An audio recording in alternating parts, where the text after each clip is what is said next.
আজকে বানালাম সুস্বাদু পটল চিংড়ি। প্রথমে ফ্রাই প্যানে সর্ষের তেল দিলাম। তেলটা গরম হলে পটলগুলি দিয়ে তাতে নুন হলুদ দিয়ে ভেজে নিলাম। পটলগুলি ভালো করে ভেজে তুলে নিলাম। ওই তেলে আলুগুলি আবার ছেড়ে দিলাম, ছেড়ে তাতে নুন আর হলুদ দিয়ে ভেজে তুলে নিলাম।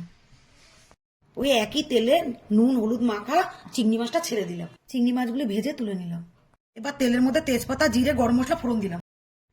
তারপর দিলাম পেঁয়াজ বাটা, কাঁচা লঙ্কা বাটা, আদা বাটা, জিরের গুঁড়ো, ধনের গুঁড়ো, কাশ্মীরি লঙ্কার গুঁড়ো, নুন হলুদ, টমেটো পেস্টটা দিলাম, হালকা একটু মিষ্টি দিলাম।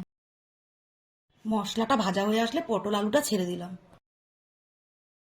পটল আলুটা ভালো করে কষিয়ে জল দিয়ে ঢাকা দিয়ে দিলাম।